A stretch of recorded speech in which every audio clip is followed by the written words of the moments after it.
Bonsoir à tous et bienvenue dans C'est que du drag, votre podcast review des épisodes de Drag Race France saison 4. Ici Madeleine Yogourt, a.k.a. Charles, a.k.a. Inclément sur Instagram.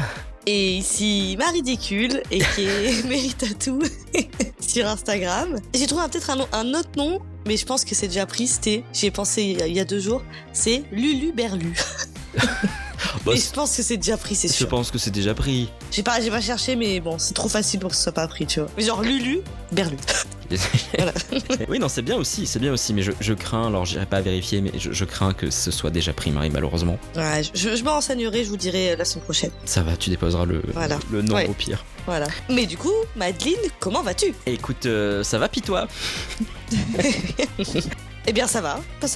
Écoute, chaudement, mais oui. Mais là, quoi. Là, sans être là, puisque tu n'es pas en présentiel avec moi pour cette semaine fois. non plus. Voilà, parce que la bougeotte, décidément, tu ne veux pas rester dans la même pièce que moi. Non, j'ai pas envie. Je comprends. Tu te trouves à Bordeaux, c'est ça ? Exactement, je suis à Bordeaux pour un guest pour le travail, pour du tatouage. Je suis accueillie par Kevin, Nico, Mathias, Maël. Donc voilà, toutes ces personnes sont très très gentilles avec moi. Je les avais rencontrés l'année dernière et ils sont très fans de drag aussi. On est même allé voir un show drag hier, donc on allait voir une viewing party présentée par les Alléchantes à Bordeaux. En guest star, il y avait Pounani, du coup, qui était invitée. Et donc voilà, très contente de voir ma petite Pounani en représentation. Donc voilà, c'était super bien. Donc merci à toute l'équipe de Bordeaux pour cette semaine.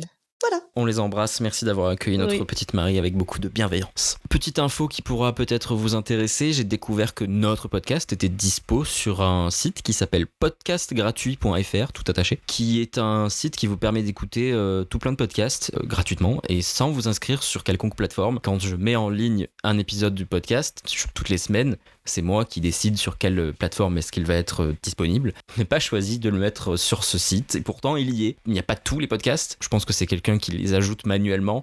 Donc voilà, si vous voulez écouter notre podcast sans devoir vous inscrire sur n'importe quelle plateforme, n'hésitez surtout pas à aller sur podcastgratuit.fr, je connaissais pas. Voilà, merci à la personne qui s'occupe de nous mettre en ligne sur cette plateforme. Voilà. C'est gentil. C'est très gentil. C'est marrant. Comme toutes les semaines, nous vous remercions d'être de plus en plus nombreux à nous écouter et à suivre le podcast. Merci de laisser des petits commentaires, merci de nous noter, merci de nous partager, merci de nous écouter, quelle que soit la plateforme sur laquelle vous nous écoutez. Ça nous fait très chaud au cœur. Les statistiques continuent d'exploser chaque semaine, c'est trop bien, merci, c'est trop cool, ça nous fait trop plaisir. Donc vraiment, merci mille fois de nous suivre. Petit disclaimer avant de commencer, comme d'habitude, nos avis restent 100% subjectifs et n'engagent que nous. Vous avez totalement le droit d'être en désaccord, mais gardez en tête, s'il vous plaît, que le respect est primordial. Zéro tolérance pour la haine, pour le harcèlement ou pour le harcèlement envers les candidates.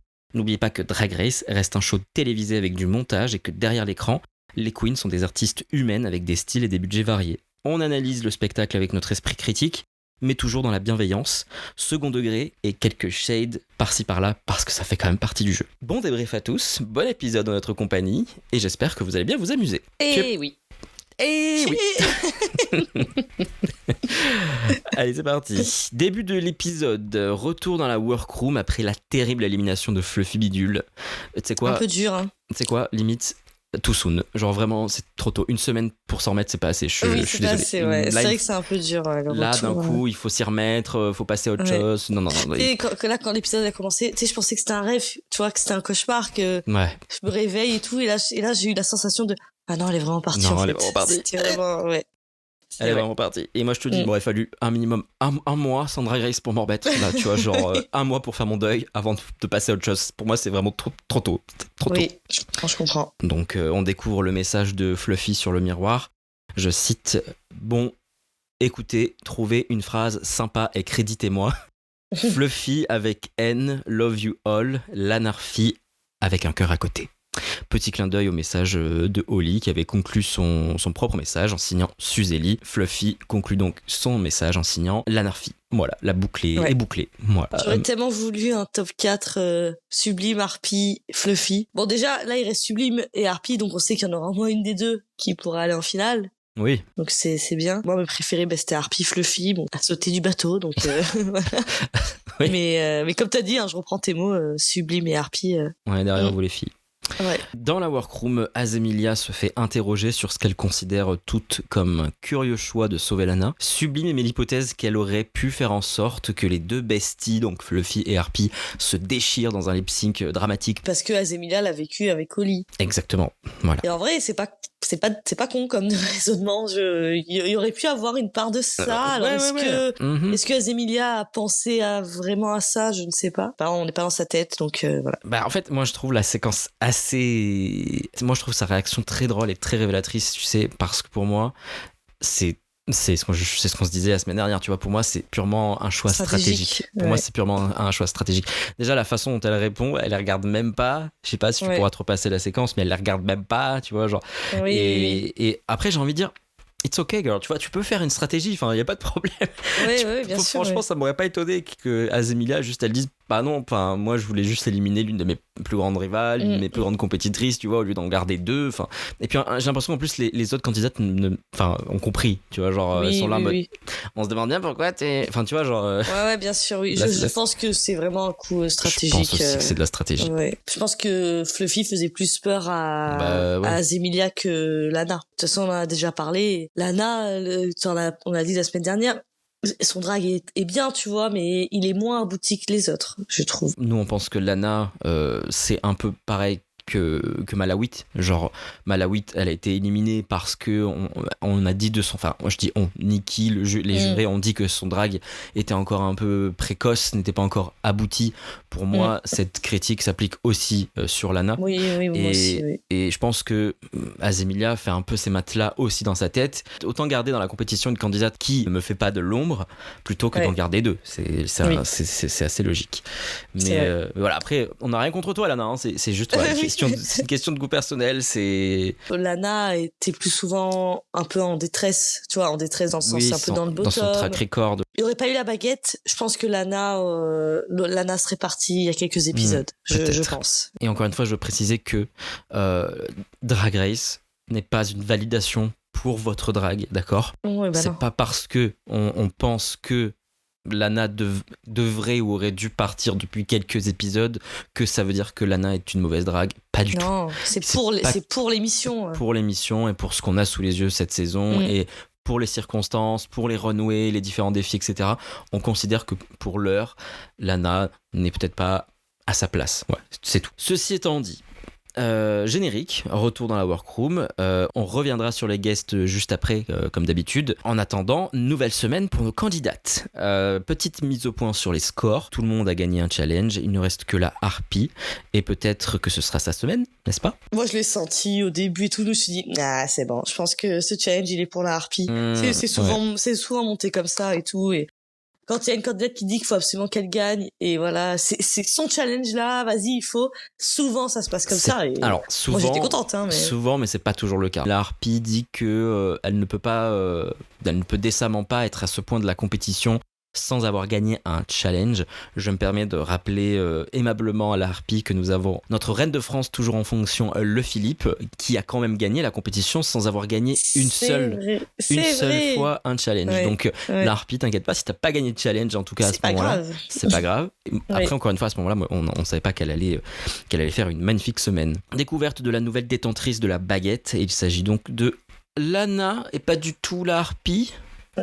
Bon, on en discutera après. Oui. Encore une fois, Lana a beaucoup de chance. Elle a de la chance, elle a de la chance. Lana a beaucoup de chance parce que on débriefera à la fin de l'épisode du challenge et tout. Heureusement qu'il y avait la baguette, quoi. Heureusement qu'il y a la baguette. Ouais. Pas de baguette tradition cette semaine, vu que c'est Lana qui la récupère. Ce truc qu'elles avaient mis en place où c'est la personne qui se retrouve en face de l'éliminer au lip sync qui récupère la baguette. Là, du coup, c'est pas le cas, donc c'est Lana. Mini défi de la semaine, apparition divine dans la workroom, mes amis. En la personne de la légendaire Camille, qui est absolument magnifique. Tu devais être content. Jésus-Christ ressuscité. Non mais, je suis désolé, mais Camille, quoi, putain. Magnifique, en plus. Magnifique. Dit. Trop belle. Mini défi, donc parodie de Qui veut être mon associé, donc cette émission qui est diffusée sur M6. C'était original et rigolo. Enfin, moi j'ai bien aimé. Hein, ça change un peu des courses en sac et des trucs comme ça. Ouais, pareil, j'ai bien aimé aussi. C'était la première fois qu'ils faisaient ça, je pense. Oui, c'est ça, c'est la première fois. Et ouais, c'était marrant. Franchement, Tu voyais Lana gagner ce mini défi, toi? Parce que moi, c'était pas vraiment Lana ma préférée du coup. non, moi, après, c'était la harpie. Pareil. Elle m'avait fait rire avec ses petites maracas et sa wig et tout. Pareil. Je trouvais qu'elle s'éclatait. Après, Lana, c'était rigolo aussi. Hein, C'était rigolo aussi. C'était rigolo. Mais j'aurais peut-être mis Harpy et Daisy m'a fait rire aussi. Mais c'est son accent et tout, ça me fait rire. Donc Lana qui gagne. Écoute, ouais. voilà. Bah écoute, good for her. C'est vraiment une très bonne semaine pour elle. Hein, oui. Franchement, meuf, permets-moi l'expression. Les étoiles sont alignées pour toi. Une giga chatte, quoi. C'est bravo. C'est incroyable. Annonce du Maxi Challenge. Donc, pas de surprise, c'est la semaine du makeover, comme on s'en doutait. Et cette année, c'est l'association Le Refuge qui sera mise à l'honneur. Et nous avons donc l'arrivée de 5 participants, toutes et toutes très très très très beaux, de véritables stars, vraiment. Ouais, ils sont arrivés, j'étais en mode, on est où là? On est à la Fashion Week Non mais c'est fou, tu sais. Au début, en plus, il n'y a pas besoin de makeover là. Ouais, c'est ça. En plus, quand j'étais à la viewing party, il y avait du bruit et tout un peu, et à un moment, tu sais, je les vois rentrer dans le... Et en fait, j'avais pas entendu que c'était des gens du refuge, tu vois. Et je demande à Mathias, et je dis, putain, mais c'est qui ces personnes trop bien fringuées et tout, tu vois. Et il me dit, c'est des gens du refuge. Je suis d'accord, je croyais que c'était genre, je sais pas, des stars, j'en sais rien. C'était déjà des stars avant même de rentrer dans la workroom, franchement. Nous faisons donc connaissance avec Pure Cholet, Ruby, Lincoln, Yoon et Bessie. On vous embrasse tous autant que vous êtes. Si vous nous écoutez, vous êtes tous des personnes formidables. On va de toute façon en reparler un petit peu dans le courant de ce podcast. Donc ce sont toutes des jeunes personnes, hein, je dirais entre 20 et 25 ans. Je me rappelle pas si leurs âges ont été annoncés. Il y en a un qui a 19, je crois. Lincoln a 19 ans. Oui, c'est vrai. Si, ouais, t'as raison. Il y en a un qui a 19 ans, il y en a un qui a 21, je crois. Ouais, je pense que ça dépasse pas 25, je pense. Lana, gagnante du mini-défi, donc, aura la lourde charge de créer les paires. Et on sent qu'elle est dans une optique de faire les meilleures paires possibles. D'ailleurs, à mon humble avis, je ne pense pas qu'il y ait une seule mauvaise paire en vrai. Même si Lana avait de mauvaises intentions, je pense pas qu'elle aurait réussi à faire un vrai duo handicapé, tu vois. Genre. Oui, c'est vrai que là, tous ils avaient leur petit truc, il y avait vraiment du potentiel. Et c'est pas péjoratif, je trouve que c'était assez facile comme makeover, tu vois. C'est pas comme c'était les rugbymen ou quoi, tu vois.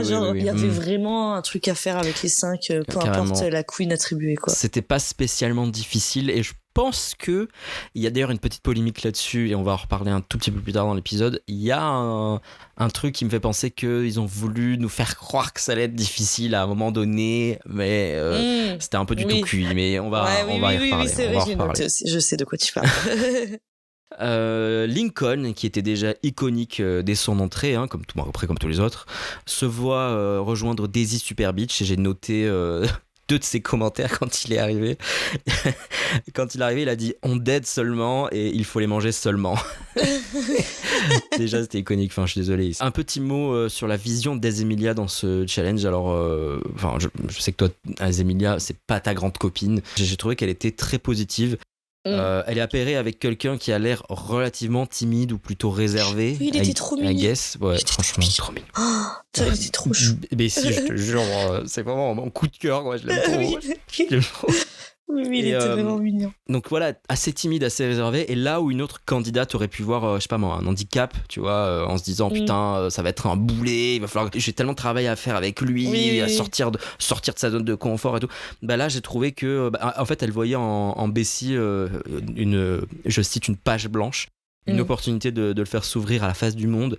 Et je trouve qu'Azemilia, pour le coup, elle a vraiment le meilleur mindset, quoi. Elle se dit pas ça va être la galère, quoi. Elle est là elle est là pour donner un makeover. Elle est là pour c'est compétitrice, donc ouais, mais elle est là quand même pour qu'il s'éclate. Enfin, tu vois, c'est comme ça que je l'ai senti. Bien sûr, pour qu'il s'amuse. Je la trouve très bienveillante dans sa façon d'apprivoiser le truc. Là où je te dis peut-être dans d'autres saisons ou selon d'autres personnalités, tu te retrouves avec quelqu'un d'un peu réservé. Oui, il y aurait peut-être eu un commentaire en mode voilà. Je vais galérer à le faire marcher en talons, ça va être l'enfer et tout. Là, pour le coup, je l'ai trouvé hyper bienveillant dès le début et c'est tout à son honneur. Franchement, j'ai trouvé ça très, très mignon et très positif de sa part. Annonce des guests, donc Galia Salimo, si je dis pas de bêtises, Salimo, je me rappelle plus. Je cite Reine de la nuit, comédienne et écrivaine, je ne connaissais pas et moi aussi voilà, j'ai un peu honte de pas connaître. Franchement, exactement pareil. La honte parce que franchement, elle a l'air adorable, ça a l'air d'être la reine de la nuit, quoi, la reine tout court, enfin vraiment. J'ai envie de lui faire un câlin. Oui, c'est vrai qu'elle était. Et franchement. Quelle personnalité, putain. Ouais, la personnalité. Elle avait des remarques de juge tellement Carrément. pertinentes. Elle était vraiment trop bien, je trouve, en juge.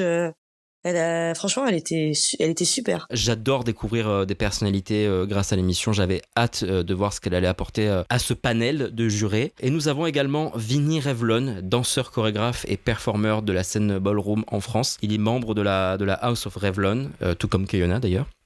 Soit dit en passant, note de la rédaction, NDLA, qui avait participé à la saison 3 de Legendary sur HBO, que je vous conseille tous d'aller regarder. Donc c'est une compétition en gros sur la scène ballroom, tout simplement. Keyona est dedans, donc, mais c'était avant Drag Race c'était saison avant 2. Drag Race. Ouais, c'était avant la saison 2 de Drag Race France.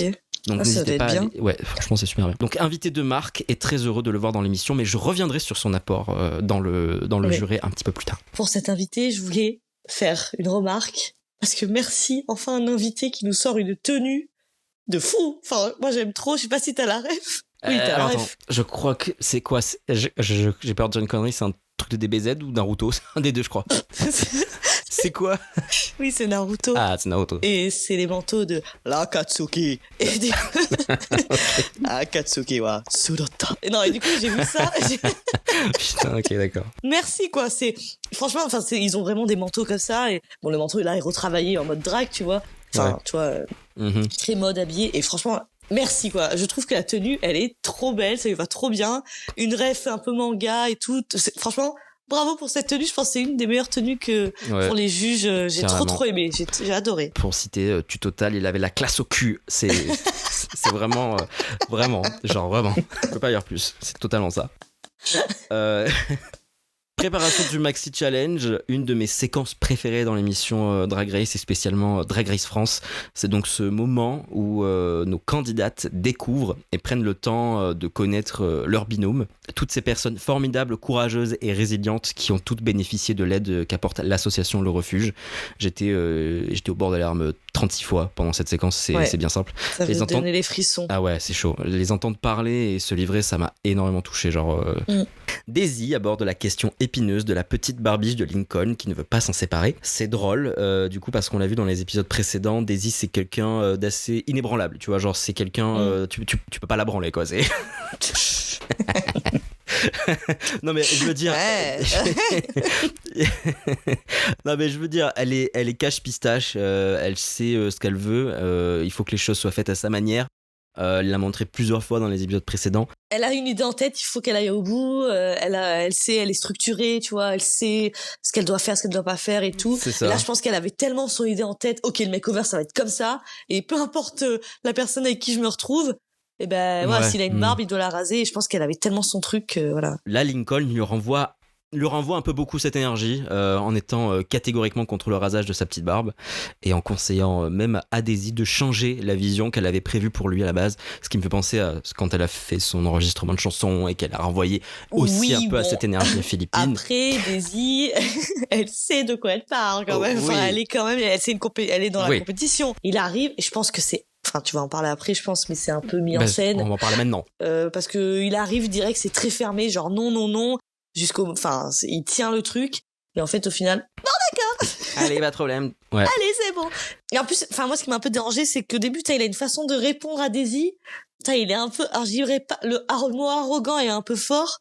Mais tu sais, t'as vu, enfin, il répond, il a pas peur, il dit, bah ouais, tu vas changer de DA, bah oui, si on fait pas ça, c'est bien, c'est mieux. Il faut jouer un minimum le jeu, tu vois. Ouais, mais... Et puis, alors, c'est pas méchant, mais ça va, il avait pas non plus une barbe il avait pas non plus une barbe de 2 ans qu'il avait jamais rasé, quoi. Voilà, après, objection, votre honneur. Il a le droit de pas vouloir. Oui. C'est pour ça que je pense que c'est un peu une mise en scène. Oui, mais évidemment, c'est ce que je disais au début de l'épisode, et c'est ce que tu disais aussi. Là, le makeover, c'est pas un makeover qui va s'annoncer hyper compliqué. Comment dire, j'ai pas envie de faire le complotiste ou la théorie du complot, mais je pense très sincèrement que la prod a fait un petit briefing en mode bon, écoutez, on va essayer de rajouter un peu de sel à tout ça. Qui veut faire le méchant? Je vois qu'il y en a certains ici qui ont des barbes, qui veut jouer un peu le rôle de... Voilà, je me dis, ils ont peut-être voulu donner quelques sueurs froides à Daisy en disant ensuite non, mais après Lincoln, tu accepteras de te raser la barbe, ça y a pas de souci. Mais si tu veux donner un peu de spectacle, un peu de personnalité... Puis en plus, je pense que c'est une personne des 5 qui a quand même beaucoup de personnalité. Il est encore jeune et tout. puis il est quand même assez affirmé, ça se voit sa façon de s'habiller. Donc c'est vrai que c'était le candidat idéal pour faire ça, quoi. Je pense qu'il s'est très gentiment porté volontaire, que je lis des trucs, mais laisse tomber, que ce soit sur Twitter ou sur Instagram. Qui contre lui, contre lui et contre Daisy également, parce que je vois que Daisy s'en prend pas mal plein la gueule. Parce qu'elle a trop forcé. Guys. Enfin, Guys. Elle a pas non plus attaché. It's not that deep, les gars. C'est une émission de télé-réalité. On lui a demandé de dire non et ensuite de dire oui. C'est pas plus loin que ça. Et Daisy, elle a un challenge à faire. Et bah oui, elle a dit on fait ça. Évidemment. Et je pense que si vraiment c'était vrai et qu'il avait vraiment pas voulu, elle aurait pas forcé. Mais bien voilà. sûr. Et après j'ai vu un truc passer sur Twitter en disant ouais mais les queens à barbe ça existe. Les gars, enfin là on est dans le challenge du makeover. Daisy n'est pas une queen à barbe. Être une queen à barbe, c'est un autre make-up, hein, parce qu'il y a une façon de se maquiller quand t'as une barbe qui est différente, et si t'as pas l'habitude, non, Daisy, je suis désolée, pour être avec Daisy, il fallait qu'il rase sa barbe. Voilà. Mais évidemment que si il avait tenu bon, je pense qu'ils auraient trouvé un compromis, tu vois. Je pense pas que ce soit une mise en scène de A à Z. Je pense que la prod a juste très bien fait son travail. Ils ont très bien cerné la personnalité de Lincoln. Ils lui ont dit on sent que t'es là, que tu veux t'amuser, on sent que t'aimes bien exagérer le trait, tout ça. Est-ce que ça te dirait de comme je te disais, donner un peu de sueur froide à Daisy. Tu dis non pendant une demi-heure, tu veux pas la raser, et après on lui fait un petit peu peur, ça donnera bien à la caméra et ça fera une petite séquence un peu fun. Voilà, c'est tout. C'est tout, les gars. Pas chercher plus loin. N'allez pas harceler Lincoln, n'allez pas harceler Daisy. C'est une émission de télé-réalité. Il y a des moments qui sont légèrement scriptés. C'est dingue de devoir le repréciser en 2026. Là, c'est trop dommage parce que la séquence se veut un peu goofy, sans conséquences gravissimes particulières derrière. Ensuite, nous avons Bessie, ma star. Adorable, t'as envie de lui faire des câlins, il est trop mignon, il est trop gentil. Voilà, il a parlé 2 secondes et j'avais déjà envie de me prendre une balle pour lui. Enfin, non mais je te jure. Azemilia connecte directement avec lui. Je l'ai déjà dit, je le redis. Je vais pas rentrer dans les détails de tous ces témoignages. J'aime pas paraphraser tout ça. Je vous invite, si vous avez pas vu l'émission, à aller regarder l'émission. Plus précisément, donc cette séquence très intéressante et très touchante. Après, moi, ce qui m'a un peu dérangé dans cette séquence, je sais pas si toi tu l'as capté ou pas. Bessie, il commence, il fait une phrase, il dit moi je viens de la campagne au Maroc. Il dit c'est comme si t'habitais à Dijon et tout. Et il dit voilà que c'est compliqué, mais genre il fait vraiment une phrase. Elle dure 5 secondes. Et ce qui m'a un peu dérangé, alors je sais pas si c'est le montage ou quoi, et c'est Azemilia, on dirait qu'elle l'écoute même pas ce qu'il dit. Et en fait, comment c'est monté et tout. Il y a Bessie qui fait 5 secondes de phrase et après c'est Azemilia qui enchaîne sur 2 minutes, tu vois. On est là pour parler aussi des invités. Et du coup, comment c'est monté, ça m'a un peu gêné, quoi. Mais je pense que le problème là-dedans, c'est le montage. C'est le montage qui est maladroit. Je pense parce qu'on voit qu'il y a une coupure, tu vois. On voit que Bessie, il a même pas fini. Tu vois qu'il a pas fini de parler. Ça coupe et direct. Ouais, moi ça me rappelle aussi mon histoire. On dirait vraiment, elle le laisse pas du tout parler. Et... Mais j'ai envie de te dire, on prend un épisode du podcast de la semaine dernière ou la semaine d'avant. On sélectionne 10 secondes où t'es en train de parler et que j'ai l'air ensuite de te couper la parole et on coupe cette partie-là, on la sort de son contexte et on peut dire Charles du podcast C'est que du drag ne laisse pas s'exprimer sa coste, mais c'est inadmissible, qu'est-ce que c'est que ce délire. Voilà, c'est oui. On va savoir si oui, effectivement, c'est une conversation, bah des fois t'as des gens qui vont vouloir s'insérer en plein milieu d'une phrase et ça veut pas dire qu'Azemilia n'a pas fini sa phrase et qu'il a pas ensuite laissé Bessie poursuivre. Malheureusement, on n'a pas les refs. Oui, mais c'est pour ça, oui, je suis d'accord. Hein. C'est pour ça que j'ai dit c'est sûrement une erreur de montage. Hein. Mais le truc, c'est que tu te poses la question, mais t'es manifestement pas la seule, puisque là encore, j'ai vu des tas de saloperies en fait sur Twitter et sur les réseaux sociaux, en mode, encore une fois, Azemilia, grande méchante de l'épisode, qui laisse pas parler de Bessie, alors que Bessie a l'air mais absolument aux anges, il a l'air parfaitement en sécurité avec Azemilia, il a l'air s'être fait une amie pour la vie et franchement j'ai pas envie de me baser sur une séquence de 10 secondes où on a l'impression que Azemilia en fait, c'est un tyran surtout que les autres séquences laissent vraiment la place aux invités de raconter leur histoire. Ouais. Mais si au final il a rien dit, hein. Si tu te remets la séquence tu verras, il y a rien. Je pense que c'est plus la faute du montage en vrai plutôt que... non mais oui, je suis d'accord. Premiers essayages pour nos queens juniors et ça se passe super bien. Ils sont tous trop mignons, ils sont tous à fond dans leur délire. Séquence essayage de talons qui se passe sans accroc. Petit mot à propos de Ruby qui est vraiment slay tout aussi. Enfin, c'est incroyable. Personnalité incroyable, charisme de fou. Enfin, vraiment, ils ont tous un charisme de fou, hein, mais slay quoi, vraiment. Passage au maquillage et on découvre toutes ces little face cards incroyables. Ces cartes de visage létales, si vous me permettez la francisation. Lincoln est toujours très très fermé au rasage, il ne veut pas, mais finit par accepter. Cette séquence-là particulière, parce que là on passe en revue l'épisode de façon chronologique, cette séquence-là particulière où il se ravise et que finalement il accepte, ça me give un peu, c'est trop mignon, hein, c'est pas du tout une critique, mais ça me give un peu du jeu d'acteur en français. Oui. C'est quand il est en mode, ah c'est bon, d'accord, passe-moi le... Allez, vas-y, passe-moi vite le rasoir là-bas. Passe-moi le rasoir, vite, je le fais maintenant ou je le fais jamais. C'est trop mignon, c'est trop mignon. Oui. Encore une fois, je pense que c'est la prod qui lui a demandé de forcer un peu le trait. Il a l'air de s'amuser à le faire en plus, donc c'est sans conséquence aucune. En plus, je dis la prod, mais en vrai, c'est peut-être de sa propre initiative à lui. Il s'est peut-être dit, vous voulez du grand spectacle ? Vous allez en avoir. Et du coup, oui, tant il a fait le truc déjà dans sa tête. Tant la prod n'a rien dit. Et il connaît juste l'émission, tu vois. Il sait que, oui, peut-être, il c'est sait possible. que les autres années, c'est la grande question et le grand point bloquant, le fait de se raser. Et là, il s'est dit, les caméras tournent. It's showtime. It's showtime. Et du coup, il s'est dit, je vais m'amuser. Il a grave raison, tu vois. Et je pense qu'il a juste kiffé son moment. Et peut-être que c'est juste de son initiative de donner des sueurs froides à Daisy. Et ça a trop bien marché. Hein. C'est peut-être un peu trop marché. Avec tout ça, ça l'a un peu mise en retard, disons, pour sa propre mise en beauté. Une petite critique que les jurés ne manqueront pas de lui envoyer dans la gueule un peu plus tard, mais on y reviendra. On en découvre donc un peu plus sur Lincoln et tous les autres avec leur parcours difficile, leur récit de courage et de résilience. Ce qu'il faut retenir de toute cette longue séquence que je vous invite encore une fois à aller visionner ou revisionner si vous le souhaitez, c'est que ces personnes sont incroyables et le travail, l'aide qu'apporte l'association Le Refuge est également remarquable. Donc n'hésitez pas à aller donner un petit peu au refuge si vous en avez l'occasion. Jingle Main Stage, arrivée de Nikki, c'est parti pour le runway et donc le défi du makeover. Daphné est là, et Loïc également. Voilà, incroyable. Ça m'a tellement fait rire qu'il joue là-dessus, tu sais, qu'il fasse une blague en mode c'est épisode 2. En vrai, c'était drôle. Oui, ils l'ont refait, ils nous ont un peu pris notre blague, tu vois. Genre, c'est bien d'en rire un petit peu et de pas faire comme si de rien n'était, tu vois, genre parce que.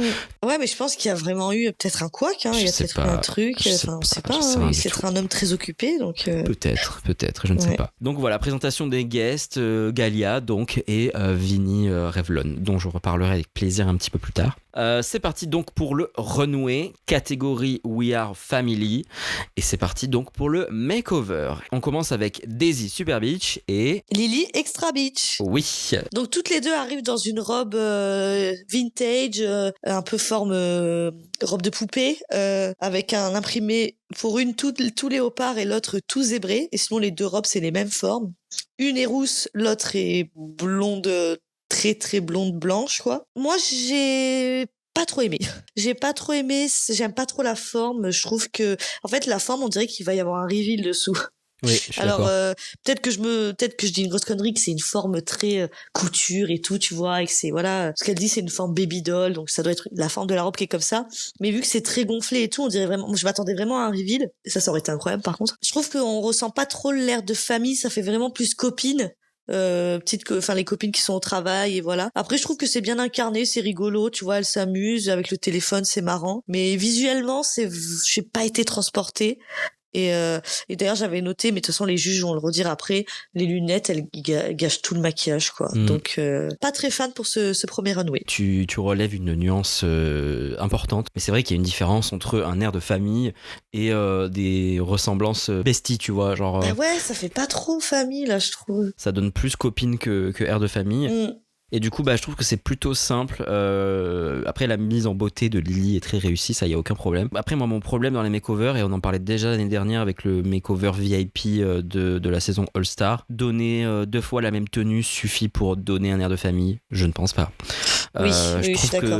Il faut des tenues complémentaires. Voilà, c'est ça. Je trouve que Daisy l'a joué safe plus qu'autre chose, tu vois. Je pense que là, elle visait je vais pas mettre des bâtons dans les roues, on va la jouer tranquille. Puis même la forme de la robe aussi est pas prise de risque, parce que ça va un peu à tout le monde, peu importe les morphologies, la robe elle est tellement tu vois, enfin c'est très ample et tout, enfin la forme c'est pas près du corps, donc ça s'adapte vraiment à tout le monde.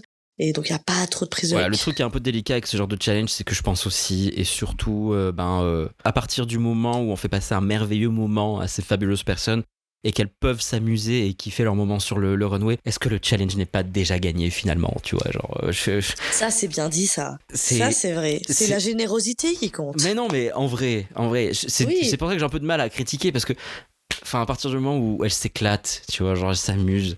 Enfin, Daisy, elle a peut-être mis une tenue qui, somme toute, est assez simple, mais enfin, Nicole a l'air tellement de s'amuser, quoi. Là, on juge vraiment le visuel et Le comment concept. s'incarner. Voilà, le concept, tu vois. Ouais. L'air de famille ou pas, les tenues, si c'est beau ou moins beau. Et voilà, on remet pas en cause les affinités et le lien qui peut unir les deux personnes, quoi. Nous avons donc ensuite Sublime et Pichiglo. Pichiglo. D'où vient ce nom? Je sais pas, je pensais que il fallait faire un truc en rapport avec Sublime, tu vois. Ouais, genre magnifique avec un Y. Qu'est-ce qui s'est passé? Oui. Ou même magnifique, tu vois, mais avec un Y, tu vois. Oui, t'as raison. Donc, je pense que pour elle et pour également ça, je pense aussi le cas pour un autre duo. Je pense que c'est les queens qui leur ont demandé si elles avaient, enfin leur nom de drague, en fait, pas imposer un nom de drague, tu vois, à leur queen junior. Oui. Donc comment tu veux t'appeler sur le runway, et après leur imagination fait le reste. Et bien, nous avons donc Pichiglo, voilà pourquoi. Voilà, Pichiglo, écoute.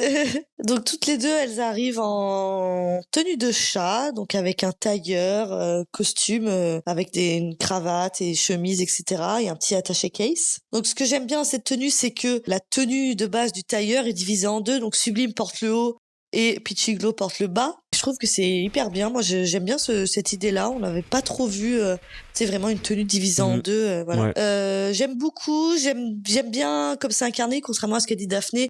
Moi, comment elle le joue avec la pelote de laine, enfin le petit truc. Moi, j'aime bien. Je trouve que Pichiglo, elle est à fond dedans. Elle le fait bien. Elle fait des petits mouvements, des petits pas dedans, enfin des petits pas quand elle avance et tout, avec les talons et tout. C'est pas facile. J'adore les wigs. J'adore les oreilles. J'adore le maquillage. Trop belle. Je trouve que pour du Sublime et tout, ça change, tu vois, de voir un peu ce côté un peu animal et tout. J'aime bien. Il y a juste un petit bémol sur le bas de la tenue, c'est les deux leggings sont un peu simples. Ça manque peut-être de strassage ou alors je sais pas, des petites taches en mode, tu sais, ça fait un peu les taches du pelage, mais léger, tu vois, sans faire un truc léopard, mais tu vois, sur le haut de la jambe. Les queues, elles sont bien, mais je trouve qu'elles sont, elles sont un peu placées hautes. Elles sont un peu au milieu du dos. J'avoue, j'ai pas trop capté. Du coup, ça m'a un peu perturbée. Je chipote un peu, mais voilà. Sinon, tout ce qui est en haut de la ceinture, j'adore. Bah écoute, je suis assez d'accord avec toi. Sublime nous donne un truc qui, pour le coup, et c'est important de le souligner, autre chose que du cabaret. Sublime préfère raconter une genre de side story plutôt que de s'ancrer dans l'univers cabaret qu'elle a construit depuis le début de cette saison. Je trouve ça péchu. Franchement, j'applaudis la prise de risque.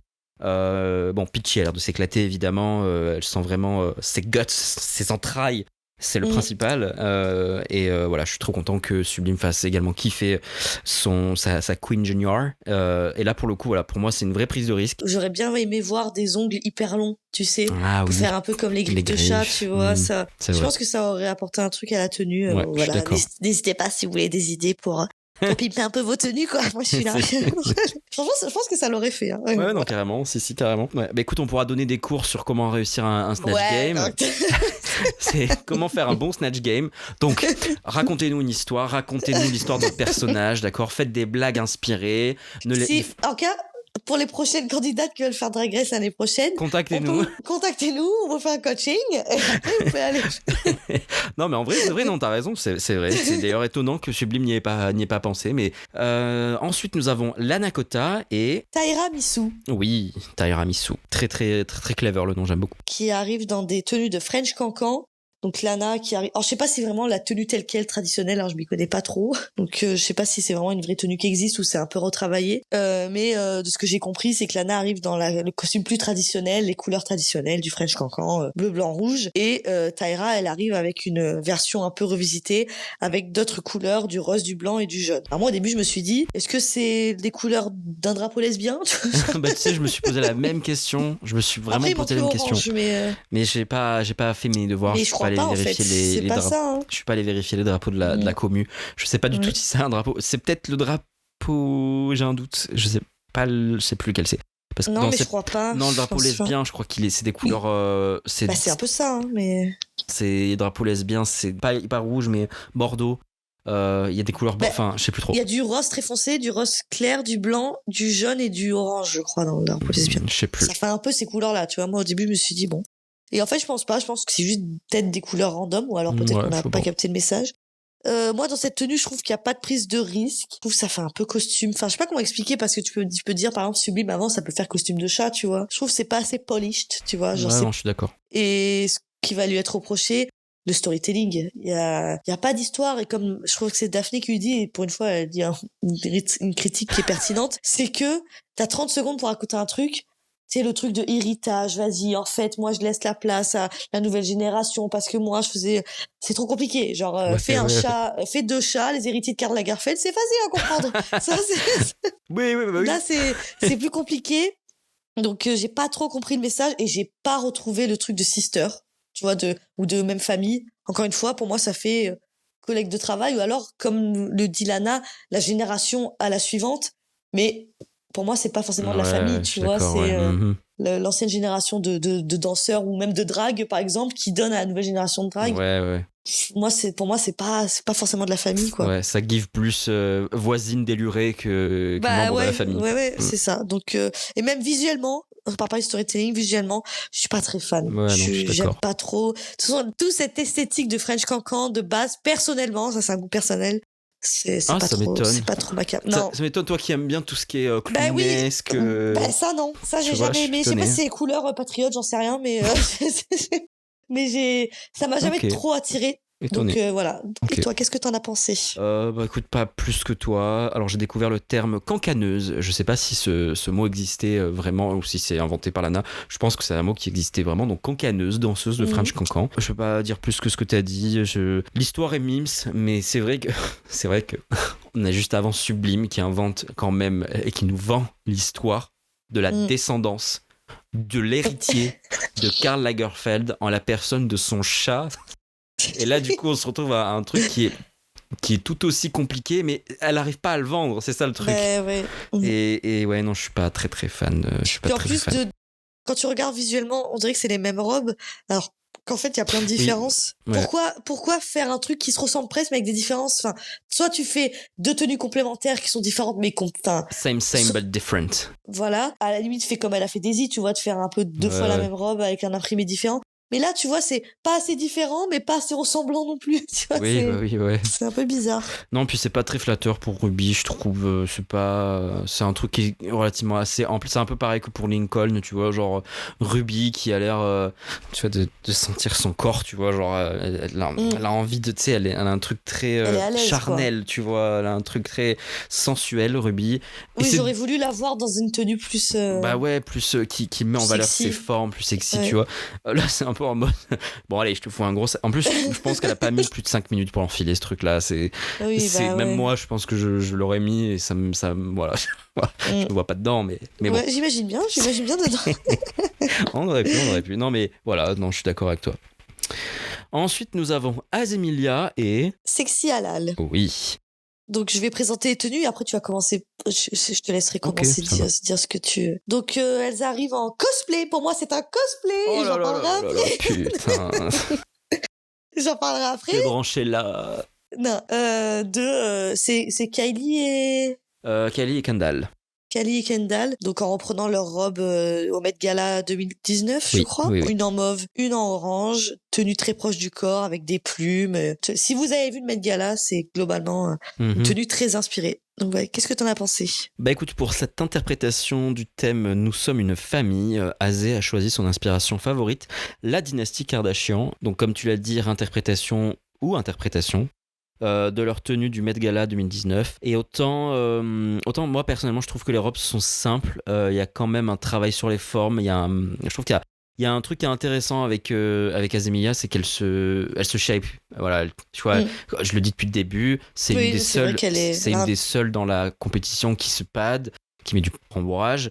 Et elle a également pensé donc à Bessie, donc à Sexy Halal en l'occurrence. Il y a un magnifique make-up, l'attitude est bossée quoi. Enfin c'est fun, c'est coloré, c'est scintillant, c'est déjanté. Ça me donne du Azemilia, tu vois, qu'elle serait capable de porter en temps normal sur le runway. Et elle l'applique donc à son binôme, donc c'est cool. Je trouve que c'est quand même bossé et réfléchi. L'air de famille pour moi il est respecté. Et puis encore une fois, Bessie a l'air complètement à fond. Il a le sourire tout du long. Peut-être que c'est identique parce que toi t'as dit que c'était du cosplay. Non, je crois que c'est pas identique. Mais du coup c'est ça qui te dérange, c'est parce que ça te... Ouais, moi je vais commencer déjà par les points positifs. Niveau visuel, c'est très beau, tu vois. Je vais pas cracher dessus, c'est très bien fait. Les deux, ça leur va hyper bien, comme t'as dit. Les formes sont hyper belles, la tenue hyper bien réalisée, les plumes sur la manche, c'est trop beau. Franchement, le make-up est incroyable. Enfin, les deux sont très très belles, tu vois. Genre vraiment, visuellement, j'aime beaucoup. Moi, ce que je reproche là-dessus, c'est que dans un challenge de makeover, tu dois représenter un air de famille, prendre déjà une famille qui existe, des vraies sœurs dans la vraie vie, ben, du coup, évidemment que tu vas un air de famille, tu prends des vraies sœurs. Enfin, tu vois, pour moi, il y a un manque d'histoire, il y a un manque de recherche, de créer quelque chose, tu vois. Sublime a créé quelque chose. Daisy, qu'on est accroché ou pas, elle a essayé de créer quelque chose, les deux meufs au travail, tu vois. Là, tu prends Kendall et Kylie, qui sont sœurs. Mais évidemment qu'il y aura l'air de famille. Enfin, c'est comme, c'était Peach qui avait fait ça pendant sa saison. Elle avait fait les sœurs Cendrillon. Ça aussi, ça me dérange parce que, bah, oui, elles sont sœurs de base, tu vois. Donc, c'est sûr que ça va marcher. Oui. Et c'est pour ça que je trouve que c'est un peu feignant et que pour ce challenge-là, j'ai du mal, tu vois. Ouais. Après, visuellement, comment c'est réalisé, la tenue, comment c'est cousu, c'est très, très beau. Franchement, elles sont très très belles toutes les deux. Ouais. C'est juste que pour ce challenge-là, je trouve que j'ai un peu du mal. On a reproché à Bertha, il y a la saison d'avant, d'avoir fait du Maïté 2 fois au Snatch Game et là. Là, Azemilia nous sert, ça fait 2 ou 3 fois qu'elle nous sert la famille Kardashian. Ah bah là, on dit rien, tu vois. Il faut être cohérent, tu vois, et ça fait plusieurs fois, on a l'habitude maintenant avec les jurys. Mais je trouve que reprocher à Bertha les trucs de Maïté, là, rien dire, bon. Voilà, je trouve que c'est un peu... Je suis d'accord, je l'ai encore de travers cette histoire-là. J'avais pas du tout apprécié, c'est vrai. Parce que, oui, parce que du coup, Bertha avait fait Maïté au Snatch Game dans le makeover.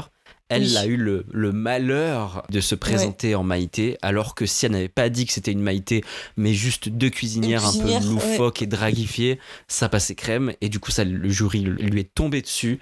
Ouais, tu fais 2 fois de la Maïté, on a compris, etc. Non, c'est vrai, je suis d'accord. C'est vrai. Tu vois, là, je trouve que... Ouais, voilà. Ouais, c'est vrai, après, t'as raison. Period. Non, t'as raison. Période, voilà. Période. Je te mets pas devant. Le seul vent que je mets, c'était à ma culotte. Période. Tu vois cette vidéo? Ça vient de me revenir. Nous avons ensuite la harpie et... Tinta Pereira.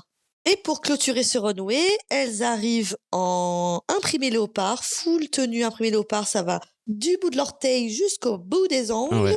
Ouais. Full léopard, toutes les deux, mais avec 2 shapes totalement différentes. Donc avec plein de trucs, il y a plein de matières, il y a des collants, de la fourrure, des diadèmes, des franges, des perles, plein de choses avec plus ou moins des plus grosses taches léopard ou non, tu vois. Et voilà, je te laisse dire ce que t'en as pensé. Bah écoute, c'est simple, j'ai trouvé ça incroyable. Le storytelling, l'exécution de l'histoire qui est racontée, la bienveillance derrière la démarche. Je fais une légère overdose de ce motif léopard, là. Mais tu vois, même si je fais une overdose de ce truc-là, là c'est trop beau. Elle m'a totalement réconcilié avec le truc. La harpie est magnifique. Tinta n'est pas du tout en reste. Elle est parfaite. Pas du tout négligée ou reléguée au second plan. C'est ainsi que Harpie l'a pensé en plus, hein, parce que c'est la pièce maîtresse de son runway, quoi, de son histoire. Enfin voilà, c'est parfait. Tinta s'éclate. Elle est littéralement possédée par l'histoire que raconte la harpie. Ça fonctionne trop bien. Elles sont magnifiques toutes les deux. J'adore la wig de la harpie. Elle est trop belle. J'adore l'attitude. J'aime ce sentiment de fierté aussi qui irradie dans sa démarche. J'aime trop. Enfin, en plus, il y a le petit plus, c'est vraiment l'histoire vraie derrière ce défilé. Je connaissais pas du tout, moi, les femmes panthères. Je suis allée voir du coup après. Je connaissais pas. Mais c'est ça que je veux, moi, dans Drag Race. C'est voir des trucs que en temps normal, je trouverais pas beau, me réconcilier complètement avec, quoi. Genre, et en plus, m'apprendre un truc, me faire découvrir des icônes. Enfin, c'est trop bien, je suis désolé. Pour moi, elle a survolé le runway, là. C'est trop, trop bien. Eh bien, je suis totalement d'accord avec toi. J'ai pas grand chose à rajouter de plus. Par exemple, contrairement à Zemilia, ça, on peut se dire, elle s'est inspirée quand même aussi de personnes qui existent. C'est pas, ça peut être n'importe qui, là, tu vois. On s'en fout. C'est inspiré de l'histoire des femmes panthères, mais elles incarnent pas les femmes panthères telles quelles, tu vois. Oui. Moi, ce que j'adore aussi, c'est que la harpie, elle a trop ce truc de daronne, de mère, tu vois. Genre, la façon de marcher, de se tenir, que ce soit elle qui rentre en première, tu vois. Et après de laisser la place à sa fille et tout, c'est trop bien fait, genre vraiment. Là, je les croise dans la rue, je me dis vraiment, bah ouais, c'est une mère et sa fille. Mais c'est ça qui est ouf avec la harpie, je trouve, c'est que elle se met pas juste en drague, j'ai l'impression qu'elle se mue littéralement en un autre personnage, quoi. C'est dingue. Ouais. Là, je trouve qu'on retrouve vraiment la harpie de ce qu'on avait vu dans le Meet the Queen. Tu sais, quand elle a sa tenue verte, tu vois. Et je trouve que ça me give vraiment ce style-là. Et moi, j'adore la harpie très bourgeoise, un peu comme ça. Même si j'adore évidemment, son côté anarchiste et tout, tu vois, hyper engagé, etc. Je trouve qu'elle a ce côté femme mature dans son drag aussi, et je trouve que ça lui va trop bien aussi, très bien. C'est très bien fait, c'est très bien réalisé. Par rapport à ce que tu dis, c'est ça qui est cool avec la harpie, c'est qu'elle a su montrer de la versatilité. Elle nous a montré des trucs qui n'avaient complètement rien à voir avec sa DA de base, et là pour le makeover, en fait elle montre ce qu'elle sait faire de mieux. Donc c'est ça, elle sait nous montrer un côté plus classique, et elle nous montre aussi qu'elle a un très fort côté punk, elle a un très fort côté grunge, anarchiste, etc. Et franchement, c'est trop trop bien, j'adore. J'ai bien envie de te demander ce que toi t'aurais fait pour... tu me prends dépourvu comme ça En partant du principe qu'on l'aurait fait tous les deux. Tu serais mon binôme et je serais ton binôme, évidemment. Moi, je pense j'aurais fait un truc genre... non, j'en sais rien, mais... moi, Spyro et Crash Bandicoot. Ratchet et Clank. Non, j'aurais sûrement fait un truc... Après, moi, je suis très bouffon, clown et tout, tu vois, j'adore. Et je pense j'aurais peut-être fait... Là, c'est le premier truc qui me vient en tête. Hein. Attends, c'est nul à chier comme idée, mais là, c'est le premier truc. Moi, ça m'a fait penser que dans League of Legends, il y a un personnage qui s'appelle Shaco. Oui. Et en fait, c'est un bouffon, tu vois. Genre, il a le chapeau de bouffon et tout. Il est trop, trop beau, ce personnage. Il se dédouble. Et en fait, lui, il est rouge de base. Et en fait, il a un clone et il est vert, tu vois. Et après, dans le jeu, tu peux contrôler les deux. Et tu vois, pourquoi pas faire un espèce de bouffon, tu vois, la même tenue, mais avec des trucs, tu vois, des couleurs qui changent, des trucs, voilà. Tu vois, ça peut être bien, une espèce de petit, voilà. On jonglerait avec des balles. Doucement, ok. Voilà, j'aurais fait ça. C'est bien. Non, c'est bien. Et toi? Moi, bah écoute, on aurait fait Sokaina et Jacques.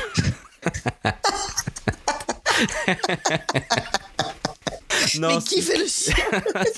Bah moi. Non, c'est même pas ça mon concept. Non, moi mon concept c'est mon concept c'est une version.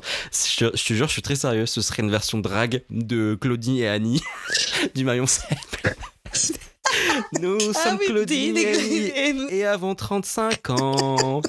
Je suis factrice et Annie en protection sociale. Je viens de Bu et moi de Goussainville en Eure-et-Loire. Une version drague de Annie et Claudie.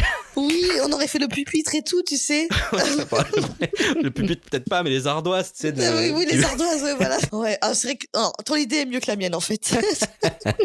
Et t'aurais été mon binôme, mais je veux absolument qu'on fasse ça si on fait un jeu de règles. On fait Annie et Claudie, je suis désolé. Mais oui, peut-être qu'on va donner. N'hésitez pas si vous allez un jour à Drag Race. Vous avez un concept là. Et tu sais, avec la même wig et tout, hein, vraiment la même coupe. Je sais pas si tu vois la tête qu'elles ont, mais. Oui. On embrasse Annie et Claudie si vous nous écoutez, je pense pas, mais si vous nous écoutez, voilà, je vous aime très très fort. J'ai très régulièrement votre chanson dans la tête, c'est un énorme banger. Merci beaucoup de nous avoir offert ce moment de téloche incroyable. Merci beaucoup. C'est vrai, très très bonne idée. Allez, on passe aux critiques des juges. Donc, Daphné remarque avec justesse que Daisy a joué la carte de la sécurité avec ce genre de tenue. Elle savait que dans tous les cas, quelle que soit la morphologie de la personne avec qui elle serait en binôme, tout se passerait comme sur des roulettes. Cette absence de prise de risque n'est donc pas passée inaperçue et ça touche vachement Daisy, qui est donc un petit peu nervous breakdown. Voilà. Ouais, c'est foutu trop de pression. Voilà. Vinny fait une remarque particulièrement intéressante. Donc Vinny Revlon, qui est donc qui est donc guest cette semaine. Les lunettes cachent le mug, et lorsqu'elles enlèvent toutes les deux les lunettes, c'est vrai qu'on a tout d'un coup plus de latitude pour apprécier le maquillage du duo. C'est ce que tu disais également tout à l'heure. Nikki trouve que Daisy ne s'est pas vraiment amusée. Absence de fun total d'après Nikki. Galia pense que Daisy s'est oubliée pour que l'autre soit mise en valeur, ce qui est une belle preuve de générosité. Domino visuel à propos du duo Sublime et Peachy. Pour reprendre les mots de Loïc Prigent, je trouve que l'expression est on point, vraiment, c'est trop bien trouvé. Daphné n'a pas trop accroché au storytelling, le legging pas ajusté ne passe pas du tout pour Nikki. Vinny trouve que c'est un peu raté, bien que je ne sois pas d'accord avec lui. Ouais, j'ai pas trop compris d'où ça sortait. Je m'y attendais vraiment pas. Hein. Non, vraiment, pareil. J'ai pas. Alors, pitié que Vinny soit membre définitif du jury l'année prochaine. Je le trouve mais tellement parfait. Il est investi dans tout ce qu'il dit. Il est bien. Ouais. Franchement, on a trop besoin de ce regard-là dans le jury parce qu'il est racisé. Il fait partie de la scène ballroom, qui est une scène d'une richesse infinie. Et je trouve qu'il a l'attitude parfaite en fait d'un jury de Drag Race. Donc voilà, je lance cette bouteille à la mer. Vinny doit être juré dans le prochain panel l'année prochaine à chaque épisode. Ouais, ça serait bien. Et c'est vrai que maintenant que tu le dis, je trouve que Galia aussi, elle a trop sa place. Mais ouais, franchement, elle dit des trucs hyper intéressants. J'adore Daphné, elle est trop mignonne. J'adore Daphné, mais je trouve qu'il est temps de... Allez, au placard. Daphné. Au placard, et on met Galia et Vinny dans le jury chaque... et ce serait tellement banger, Marie. Ouais. Nikki, Galia et Vinny. Ah, ça serait trop parfait. Bien. Azemilia survole le runway, tant dans l'exécution que dans le storytelling. Je sais que toi, t'es pas trop d'accord, mais c'est vrai que moi, pour le coup, j'étais pas mal d'accord avec ce qu'ils ont dit. Moi, j'ai encore une petite critique à faire sur Azemilia. Vas-y, on t'écoute. Encore une fois, le jury n'est pas logique, parce que je vous rappelle ce qu'ils ont dit à Daisy. Oh là là, t'es moins belle que ton invité. À Azemilia, ils lui ont dit la même chose, mais là ça passe. Daisy lui ont vachement reproché, genre, toi tu méritais encore plus de travail parce qu'on voit que ton maquillage il est moins bien fait que Lincoln. Mais à Azemilia, c'est la même chose, mais là ça passe. Après, est-ce qu'ils ont vu chez Daisy un maquillage pas terminé parce qu'elle n'a pas eu assez de temps? On rappelle que le jury est au fait de ce qui se passe dans la workroom pendant la préparation du challenge. Donc, il savait que Daisy était un peu ric-rac au niveau du temps. Et est-ce qu'ils n'ont pas un peu profité de cette situation pour lui dire: t'as pas fini ton make-up, Daisy? Ouais, mais... Elle est où ta maman, Potter?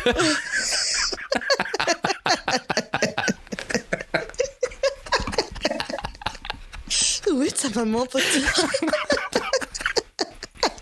À chaque fois que j'ai cette voix-là, je pense à lui. Je suis fatigué, les gars, je te jure. Il est trop tard, là. Oui. Putain. Donc, je pense qu'ils lui ont dit ça parce qu'ils ont vu qu'elle avait elle a un peu mal géré son temps. Alors que Azemilia, à mon avis, elle avait tout le temps nécessaire et elle a peut-être fait un plus joli maquillage sur Bessie plutôt que sur elle. Je pense que la nuance, elle est là, tu vois. Ils ont vu que Daisy était un peu en galère et vu que là, chaque semaine, ça commence à devenir compliqué, ils commencent à avoir du mal à faire des critiques. Ça se voit en plus qu'elle a pas eu assez de temps. Enfin, tu vois ce que je veux dire? Oui. Par contre, un point aussi qu'ils ont dit à Azemilia, et ça, je pense que c'est un point positif pour elle, et elle a fait du bon travail, c'est qu'apparemment, elle a réajusté la robe et tout dans la nuit.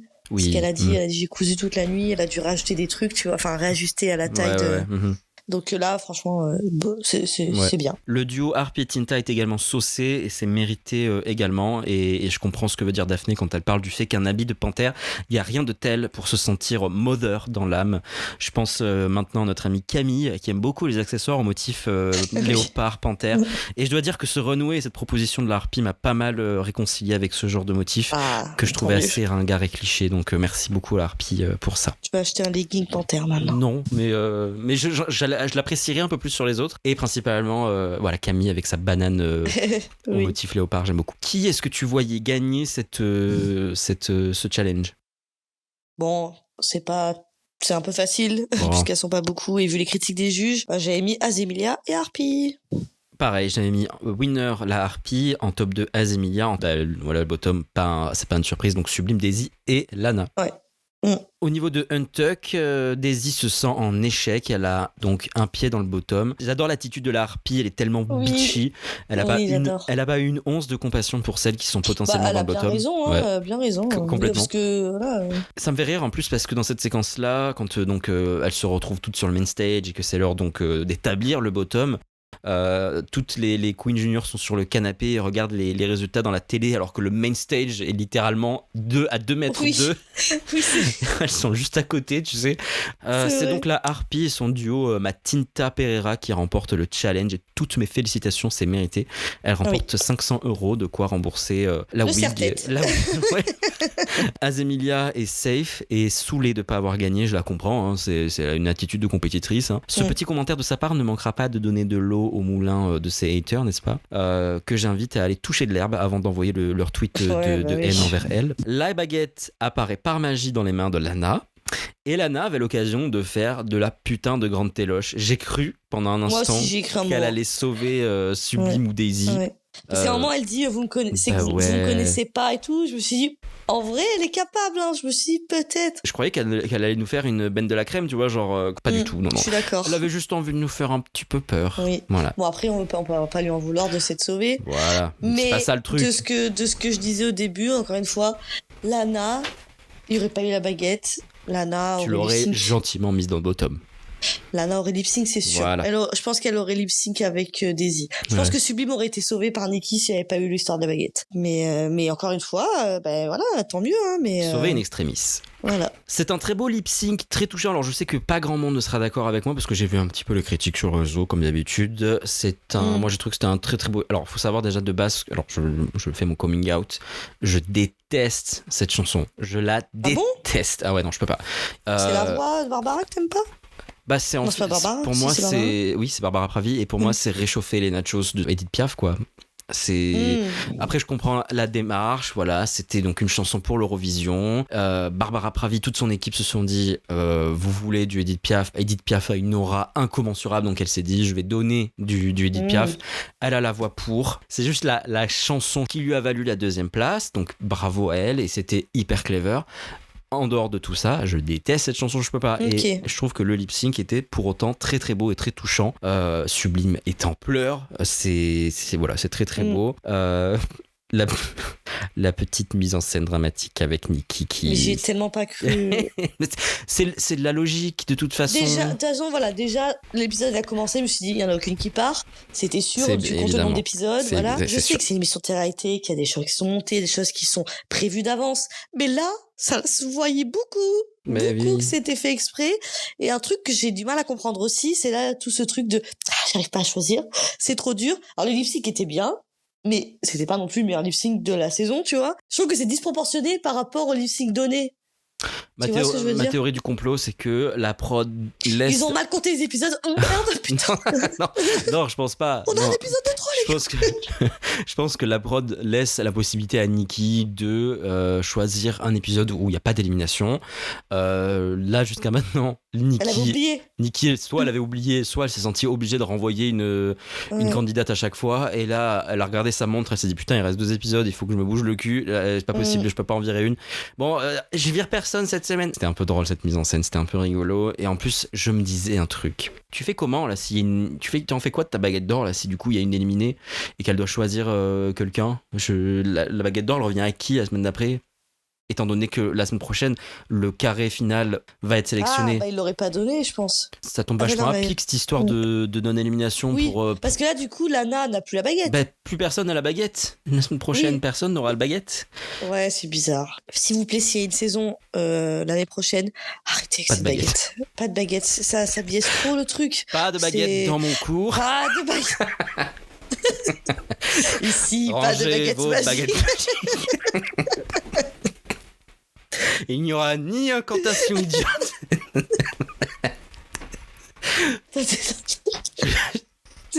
Tu vas regarder Harry Potter? Je sais pas ce que j'ai en ce moment, mais... Debout. Un troll. Je voulais vous prévenir. Harry Potter. J'ai entendu la pluie.